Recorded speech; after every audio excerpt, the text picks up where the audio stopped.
Kementerian Hal Ehwal Dalam Negeri akan memperkenalkan Grant Keusahawanan yang dikenali sebagai Belia Membangun. Ia merupakan satu grant pembangunan yang dikhaskan kepada para usahawan yang berdaftar dan bernaung di bawah majlis-majlis perundingan mukim dan kampung masing-masing yang berjaya mengungkayahkan projek-projek perekonomian yang berpotensi dan berdaya tahan ke arah mencapai wawasan 2035. Menteri Hal Ehwal Dalam Negeri mengongsikan perkara tersebut semasa majlis penyampaian hadiah program kebeliaan 3K iaitu Kepimpinan, Kemasyarakatan dan Keusahawanan bagi tahun 2020 Majlis Perundingan Kampung Daerah Tutong. Yang berhormat Pihin Orang Kaya Sri Kerna Datuk Seri Setia Dr. Haji Awang Abu Bakar bin Haji Apong menambah penyediaan geran tersebut dihasrat dapat memenuhi objektif sebagai galakan kepada para usahawan untuk bergiat aktif dalam aktiviti-aktiviti Majlis Perundingan Mukim dan Kampung yang menjurus kepada aspek keusahawanan dan perekonomian. Di samping itu, jelas Yang Berhormat, ia diharap dapat memperkasa usahawan Majlis Perundingan Mukim dan Kampung dalam melaksanakan projek-projek yang dapat membuka peluang pekerjaan bagi meningkatkan kualiti kehidupan masyarakat yang cemerlang. Majlis diadakan di Dewan Utama Kompleks Dewan Kemasyarakatan Daerah Tutong.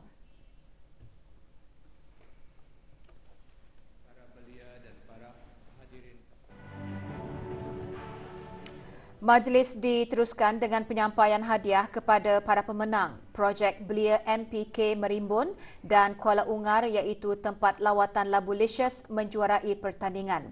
Program kebeliaan 3K Majlis Perundingan Kampung Daerah Tutong, anjuran bersama Jabatan Daerah Tutong dan Badan Kemajuan dan Kreatif Daerah Tutong dengan kerjasama Majlis Perundingan Mukim dan Kampung Daerah Tutong sebagai kesinambungan kepada Konvensyen Belia Majlis Perundingan Kampung 2020. Juga hadir ahli-ahli Majlis Mesyuarat Negara. Sebagai pengendali minyak dan gas terbesar di negara Brunei Darussalam, syarikat minyak Brunei Shell BSP berperanan penting dalam mendukung pencapaian objektif strategik Kementerian Tenaga yang kedua, iaitu pengurusan sumber hidrokarbon negara yang berkesan dan mampan. Minyak dan gas masih menyumbang kepada lebih dari 55% keluaran dalam negara kasar KDNK dan 90% ekspor di negara ini pada tahun ini. Menteri Tenaga berucap demikian semasa sesi muzakarah bersama ahli-ahli Majlis Mesyuarat Negara yang mengadakan lawatan ke beberapa tapak sektor tenaga di daerah Belait pagi tadi. Yang berhormat Datuk Seri Setia Dr. Awang Haji Matsuni bin Haji Muhammad Husin menggariskan solusi yang inovatif dan digital adalah penting bagi memastikan aktiviti huluan di negara Brunei Darussalam kekal di barisan hadapan dalam perkembangan teknologi global. Oleh yang demikian, pengurusan minyak dan gas yang lebih cekap adalah mustahak dalam menjamin kesejahteraan dan perkembangan sosioekonomi rakyat negara Brunei Darussalam.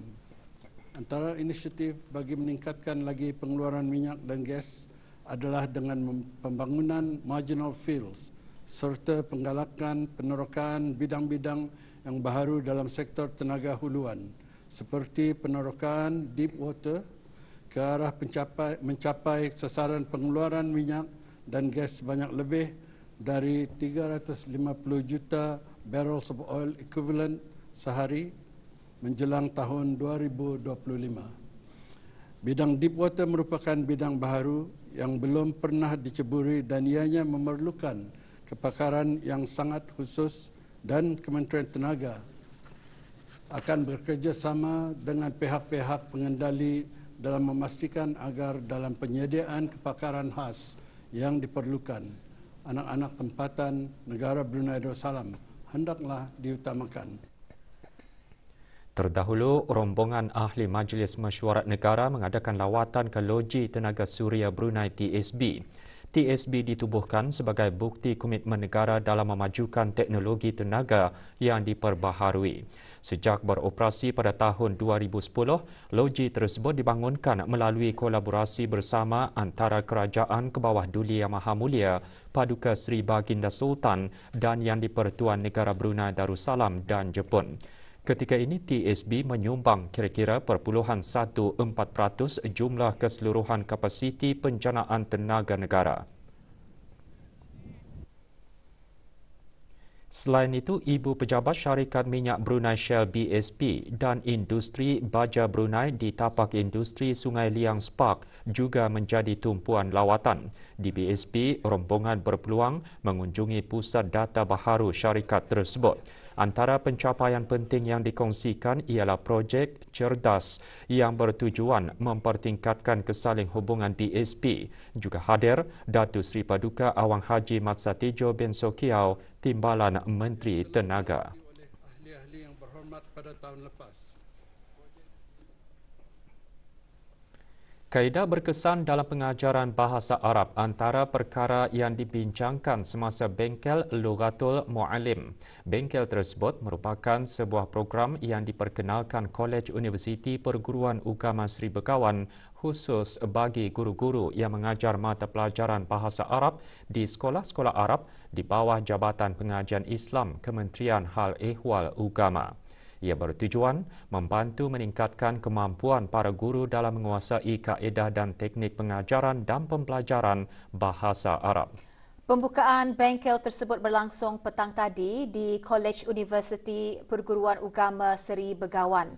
Bengkel tersebut dirasmikan oleh Dr. Haji Nur Arfan bin Haji Zainal, Rektor Universiti Islam Sultan Sharif Ali selaku Ahli Majlis Kupu SB. Juga hadir Dr. Haji Adnan bin Haji Basar, Rais Kupu SB. Bengkel sehari itu merupakan usaha berterusan Kupu SB melalui Pusat Bahasa bagi kelangsungan penambahbaikan pengajaran dan pembelajaran bahasa Arab secara amnya. Awang Muhammad Adi Adham bin Ramlan, alumni Kupu SB dari program Diploma Perguruan Ugama Lepasan Ijazah Pengajaran Bahasa Arab bagi penutur bukan Arab, dalam pembentangannya bertajuk Keperluan Persediaan Bahasa sebagai Guru Bahasa Arab, menjelaskan bahawa bahasa merupakan aswad dengan makna lain suara atau bunyi, maka untuk mahir dalam berbahasa adalah penting untuk memperbanyakkan latihan mendengar dan bercakap dalam bahasa tersebut. Sebagai guru bahasa Arab, guru juga perlu mempunyai semangat dan perasaan suka terhadap bahasa Arab kerana ia akan turut mempengaruhi minat pelajar terhadap bahasa tersebut.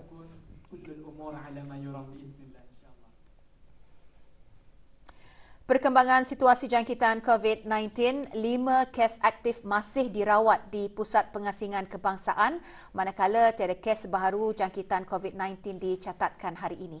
Dalam siaran akhbar mengenai perkembangan situasi jangkitan COVID-19 di negara Brunei Darussalam, Kementerian Kesihatan memaklumkan jumlah keseluruhan kes jangkitan 180 dengan kes sembuh seramai 172 orang.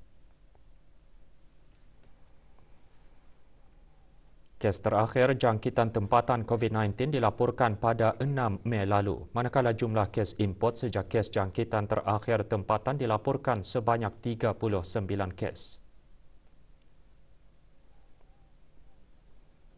471 orang sudah menjalani pengasingan diri mandatori, manakala 12,413 orang menamatkan pengasingan diri mandatori sejak Mac 2020. Sementara itu, 323 sampel ujian virus SARS-CoV-2 telah dilaksanakan dalam tempoh 24 jam, menjadikan jumlah keseluruhan ujian makmal yang dijalankan sejak Januari 2020, 92,611 ujian. Maklumat lanjut dan perkembangan terkini layari laman sesawang Kementerian Kesihatan dan talian Kesihatan 148. Risiko pesakit yang mendapat kanser adalah mereka yang berusia 40 tahun ke atas. Pelaksanaan pengajaran dan pembelajaran mata pelajaran Al-Quran bagi penuntut menengah atas dihasrap dapat memperkasa kebolehan membaca ayat-ayat Al-Quran ke tahap yang lebih baik. Laporan lanjut mengenainya dapat diikuti selepas ini.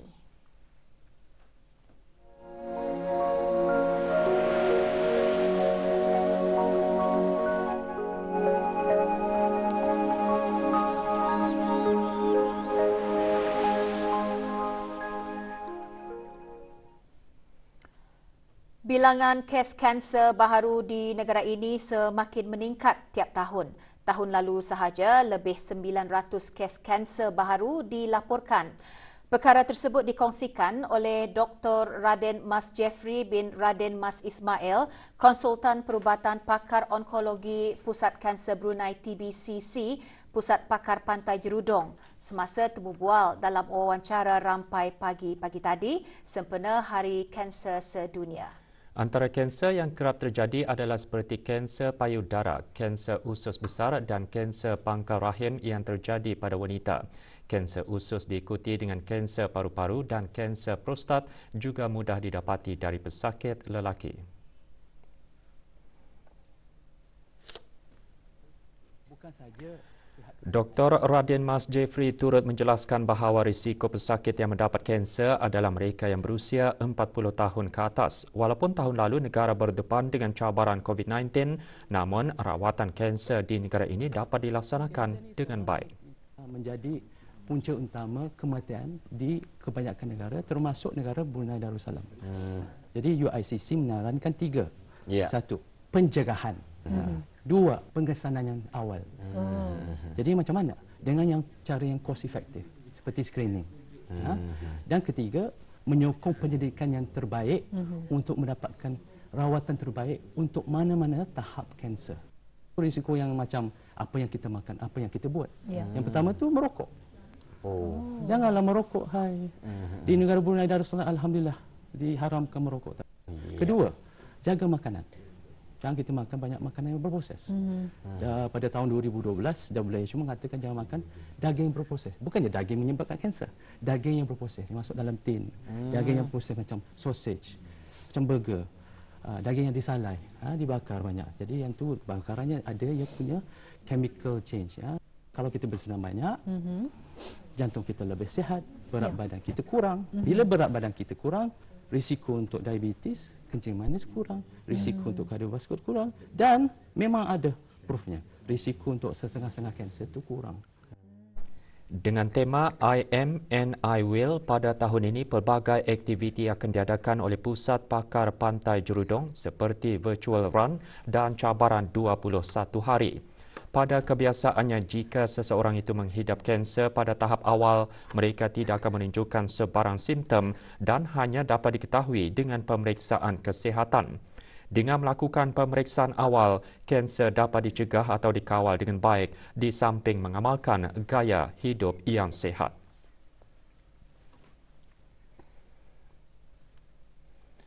Pembelajaran Al-Quran secara formal di sekolah-sekolah menengah, maktab-maktab kerajaan dan swasta bagi pelajar tahun 9, 10 dan 11 mula dilaksanakan pada tahun lalu dengan menyerapkan pembelajaran Al-Quran sebagai kurikulum peralihan.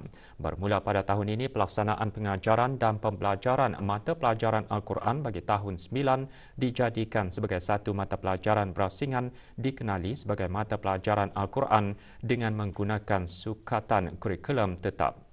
Program dilaksanakan bersama Kementerian Pendidikan dan Kementerian Hal Ehwal Agama dengan matlamat merealisasikan hasrat murni ke bawah Duli Yang Maha Mulia Paduka Seri Baginda Sultan dan Yang di-Pertuan Negara Brunei Darussalam dalam melahirkan pelajar-pelajar celik Al-Quran. Program berkenaan juga dilaksanakan di peringkat sekolah-sekolah menengah di daerah Tutong. Program diserapkan dalam kurikulum sekolah semasa sesi pembelajaran mata pelajaran pengetahuan agama Islam selama 30 minit sekali dalam seminggu. Sukatan kurikulum tetap pada mata pelajaran Al-Quran bagi tahun 9 ini mengandungi 3 bahagian iaitu bacaan dan tajwid, hafazan dan sukatan lanjutan. Sementara bagi pelajar tahun 10 menggunakan sukatan kurikulum tetap bermula pada tahun 2022 dan pelajar tahun 11 pada tahun 2023. Pembelajaran Al-Quran secara formal bagi pelajar-pelajar di peringkat menengah, khususnya bermula dari tahun 9, 10 dan 11 adalah sebagai kesinambungan sukatan mata pelajaran Al-Quran yang dipelajari semasa di sekolah agama khas di bawah Kementerian Hal Ehwal Agama. Pelajar yang mengikuti program juga dinilai mengikut garis pandu yang telah ditetapkan. Jadi ayat kami punya punya kurikulumnya tu kalau tahun 9 yang bermula daripada surah Al-Maidah ayat 1 hingga 40 dan di samping ayat ada bacaan dan tajwid, lepas itu ada hafazan dan ada kira sukatan lanjutan atau khas untuk pelajar-pelajar yang boleh membaca tanpa bimbingan atau yang mungkin dalam kategori alif dan ba. Jadi yang kalau yang bacaan kami lebih berfokus kepada yang kategori jim dan dal, dan kalau khas itu ya ada lagi caranya lain lah. Lepas itu period yang kami gunakan cuma satu period yang diambil daripada period IRK. Jadinya masa yang diperuntukkan cuma dalam 30 minit sahaja. Dari segi pengkategorian diorang ini, masa awal tahun memang kami sudah tahu kategori-kategori diorang ini untuk dimasukkan kategori mana. Yang mana daripada kategori alif hingga ke khas. Okay. Jadi dalam kaedah pengajaran, kami lebih kepada talaqi, musyafahah, talaqi musyafahah dan juga kaedah halaqah. Okay. Jadi kami di sini kalau guru one to one dengan yang kategori dal ataupun khas. Okay. Manakala yang kategori jim, mereka akan dipantau oleh kami lantik pelajar. Jadi kami di sini pakai peer teaching. Jadi lebih kepada kawan-kawan dorang yang mentasmik dorang. Dengan pelaksanaan program itu nanti, para pelajar dihasrat dapat memantapkan kemampuan untuk membunyikan huruf-huruf hijaiyah mengikut makhraj yang betul dalam bacaan dan hafazan ayat-ayat Al-Quran. Selain itu, mereka dapat memperkasa kebolehan membaca ayat-ayat Al-Quran ke tahap yang lebih baik. Harapan saya dalam mengikuti program ini supaya saya boleh meningkatkan bacaan dan juga mengetahui lebih lanjut tentang hukum-hukum tajwid. Dan daripada itu kami dapat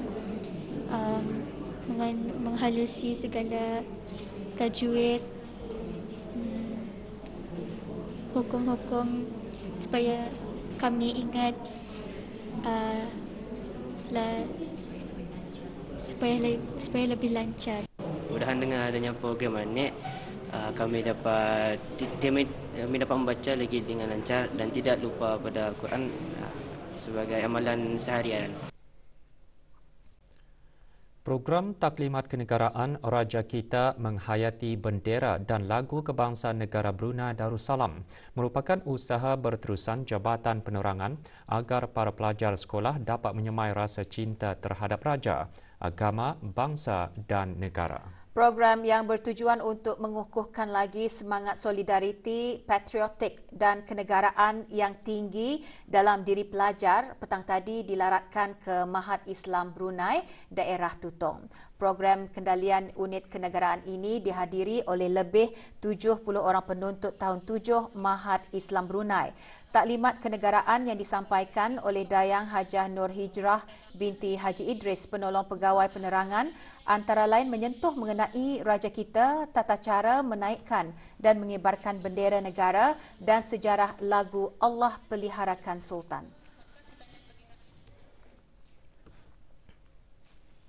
Rancangan Express E-Hits yang bersiaran menerusi RTB Aneka, RTB Go Live dan Pelangi FM selama 15 minggu dengan menampilkan lagu-lagu terbaru daripada komposer, penulis lirik dan penyanyi tanah air bakal berakhir dengan anugerah Express E-Hits. Anugerah Express E-Hits akan diadakan Sabtu ini pukul 8 malam di Dewan Raya Radio Televisyen Brunei RTB Bandar Seri Begawan dengan mengetengahkan artis-artis tempatan untuk bertanding.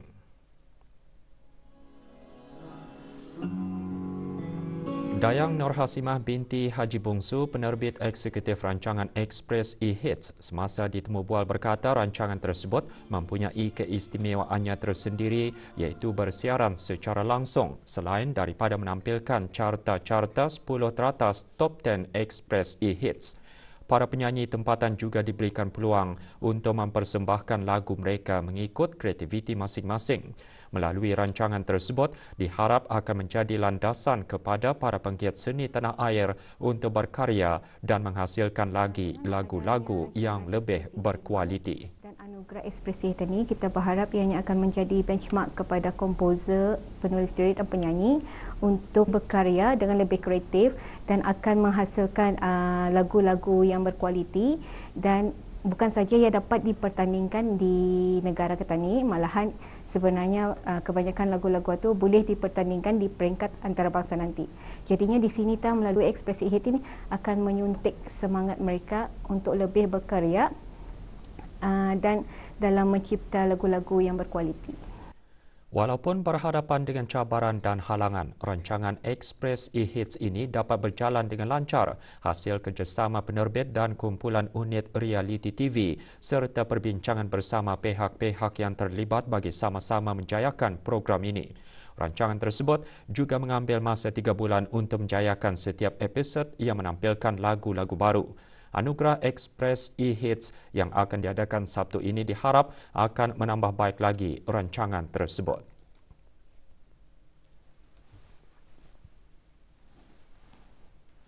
Okay, harapan untuk anugerah Express E-Hits ini atau rancangan ini untuk memberikan lagi supaya rancangan ini berlanjutan dan memberikan kepada penonton-penonton tempatan untuk menyokong lagi. Memang rancangan ini penyokongnya memang alhamdulillah ramai, especially dari youngsters, belia-belia.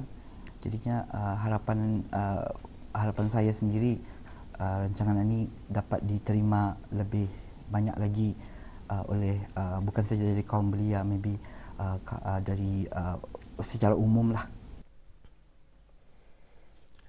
Pasukan polis di Raja Brunei meminta kerjasama orang ramai bagi mengesan seorang pekerja yang dilaporkan lari daripada majikan. Sigit Kamseno berumur 24 tahun merupakan warga negara Indonesia dan memegang bilangan pasport C36200060. Sebarang maklumat mengenainya layari laman sesawang pasukan polis di Raja Brunei www.polis.gov.bn atau hubungi Balai Polis Muara, Daerah Brunei dan Muara melalui talian telefon 277 0142 dan talian kecemasan polis 993 atau mana-mana balai-balai polis yang berdekatan.